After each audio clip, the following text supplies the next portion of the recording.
This is the introduction to The Conscience of the Revolution, Communist Opposition in Soviet Russia, by Robert Vincent Daniels.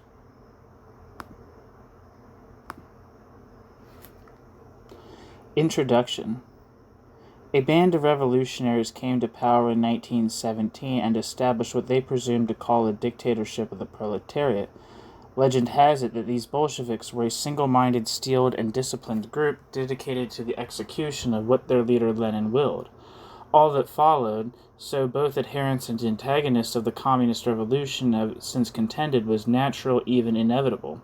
But in the year of 1956, it was suddenly admitted within the innermost councils of the Communist Party of the Soviet Union that the revolution had been in a blind alley for almost 20 years, that one determined, power-crazed individual had fastened his grip on the revolutionary society and had inflicted on it violations of every norm of the so-called socialist order. The embarrassed communists outside Russia conceded in their pleas for a, quote, Marxist explanation, end quote, of this state of affairs. The dictatorship of Stalin was no mere matter of one evil individual. The roots went deeper to the very origins of Bolshevism. The explanation of Soviet totalitarianism is far from simple, however. It cannot be found in propositions about the basic nature of the communist movement. Until Stalin transmuted it into his own image, the communist movement was not simple, homogeneous, and monolithic, but complex, dissentious, and changeable. The history of Soviet communism falls neatly into two stages, one in which disunity was overcome and the next in which the consequences of this were suffered. One in which disunity was overcome and the next in which the consequences of this were suffered.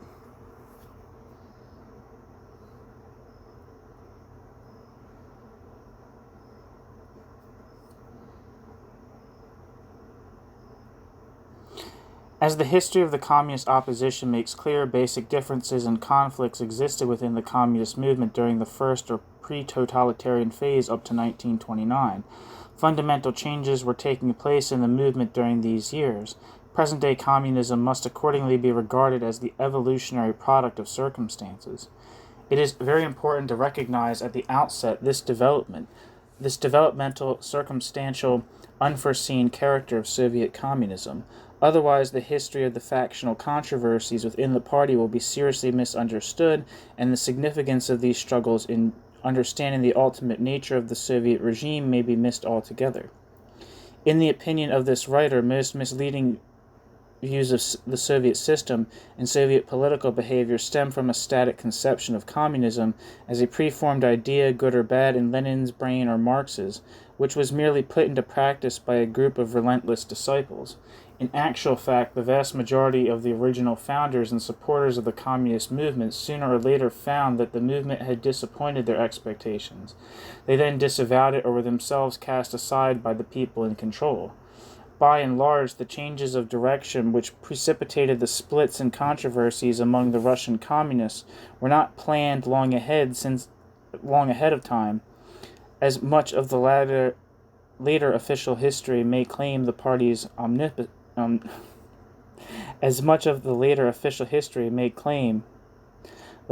omniscience.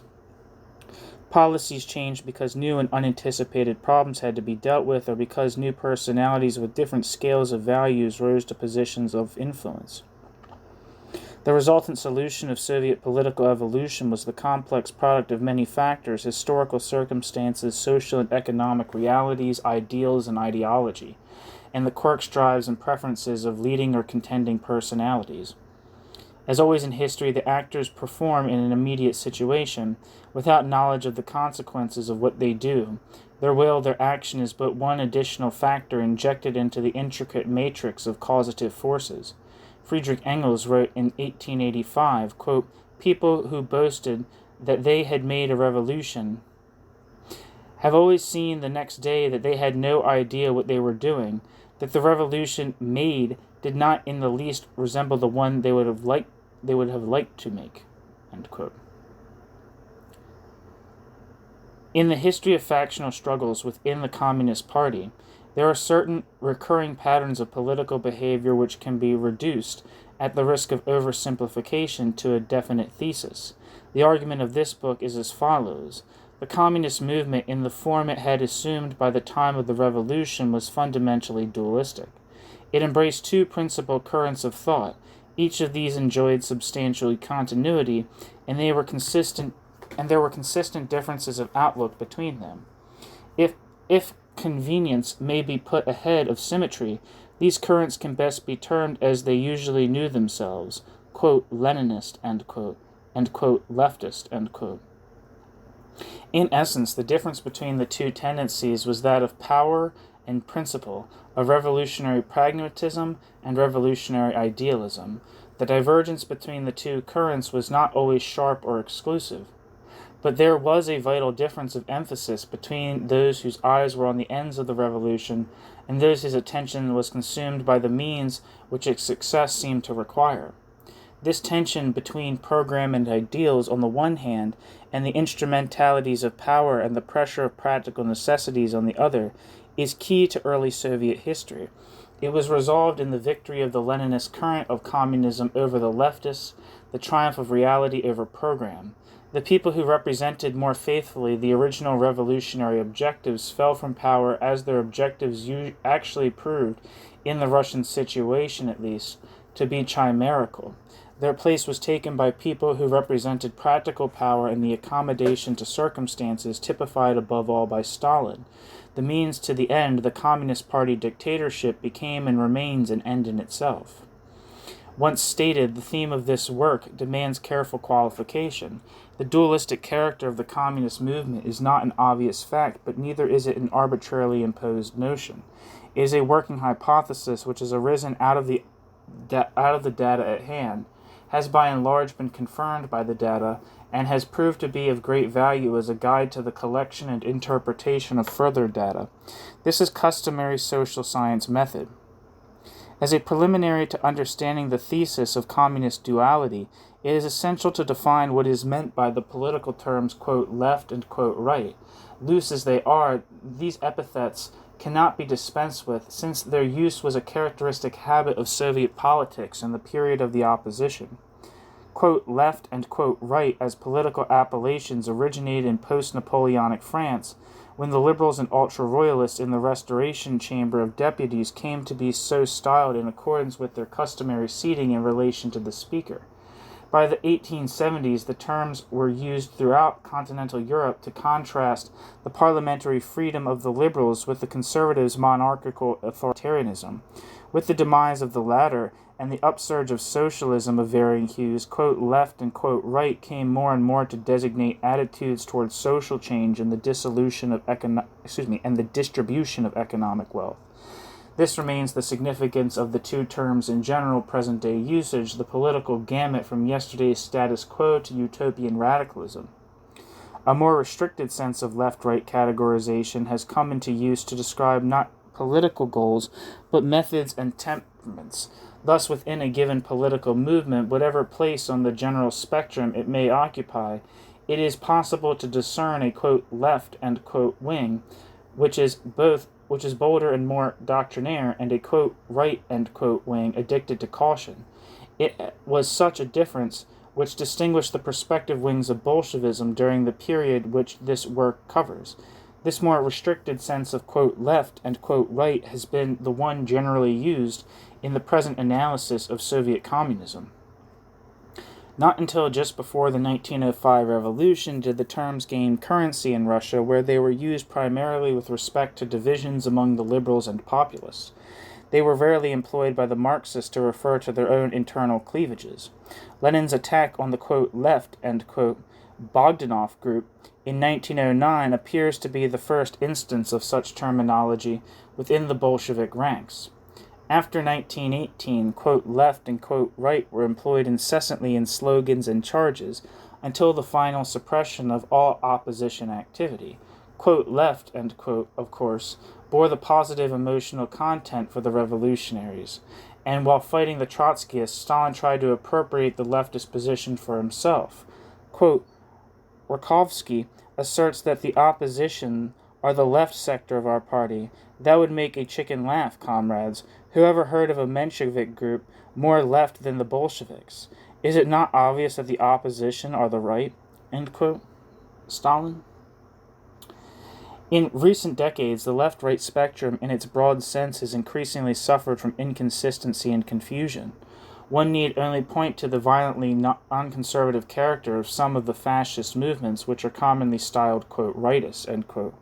In many practical respects, regimes of, quote, extreme right and of the, quote, extreme left, end quote, have converged towards one another, and the applicability of the term, quote, totalitarian, end quote, to both illustrates this.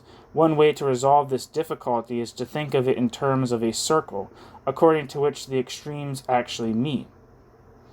This approach takes account of the similarity in the forms of political organization in totalitarian states and movements, which could not be encompassed by the linear left-right classification, but it obscures the differences which are described by the latter.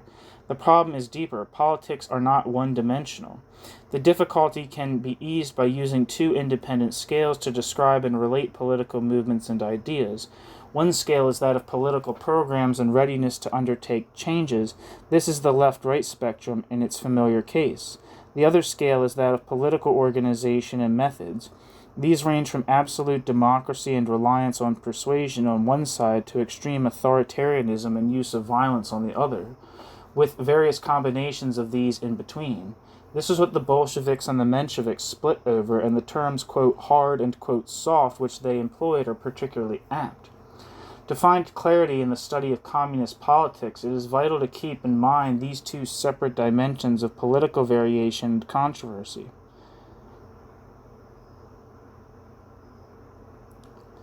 Attempts to deal with the factional cleavages in the Russian Communist Party in terms of simple linear scale political differences will result in serious confusion, as for example where Lenin and Stalin are thought to represent the, quote, center, end quote, between the deviations to the left and right. Such a conception obscures both the distinctive nature of the line of development from Lenin through Stalin and the points of similarity among all the deviators.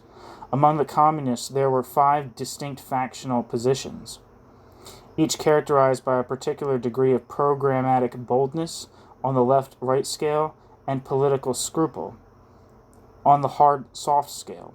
Individuals could and did shift, but the basic factional differences were relatively stable. The leftist current of communism, distinguished by its attachment to theory and program, was internally divided into 2 sub-tendencies on the issue of political method and expediency. These subgroups shall be termed, quote, ultra-left, end quote, and, quote, moderate left, end quote. The one more utopian and emotionally democratic, the other less carried away by enthusiasm and more prepared to resort to force. The distinction, of course, was not sharp any more than the line between left and right. The critical difference, as these pages will show, was one of emphasis. On the right, the differences among the communist sub-tendencies were more complicated. 3 positions stand out, differing sharply on the scale of political method. The most cautious but democratic and legalistic principle, the, quote, ultra-right, end quote, were usually very close to the Mensheviks. This tendency was of negligible importance in the Communist Party and is not considered here in the basic duality of communist politics. At the other extreme of method were the most aggressively power-conscious and tough-minded people, the real, quote, Leninists, end quote. In between stood people who were cautious about program and practical problems, but who inclined towards the dictatorial methods of Leninism in dealing with them, the, quote, moderate right, end quote, or cautious Leninists. Together, the moderate right and the aggressive Leninists make up what shall be termed the Leninist current of communism, hard in method and pragmatic regarding program, but divided indistinctly, like the leftists, in degree of boldness. The program, which to one extent or another motivated the various communist groups, can be labeled, if not defined, as, quote, proletarian socialism, end quote. The new social order predicted and encouraged by Marxism. It meant, generally speaking, the political and social supremacy of the industrial working class, the liquidation or assimilation of all other groups, forming the, quote, classless society, end quote, the wide distribution of political power, administrative responsibility, economic benefit among the citizenry, and the realization of a new collectivistic morality, based upon the presumably inherent virtues of the industrial workers. All communists in the early years of the movement subscribed to this ideal, though with widely varying degrees of fervor and seriousness. Primary devotion to this ideal distinguished the leftist current of communism from the Leninists. For the latter, considerations of acquiring and retaining power came first. This emphasis itself became for the Leninists a point of doctrine. Leninism was in fact an independent ideology, a doctrine of organization, stressing discipline, militancy, and the inevitability of violence. As it turned out, the Marxist and Leninist ideals proved to be incompatible, and the latter eventually displaced the former in all but name.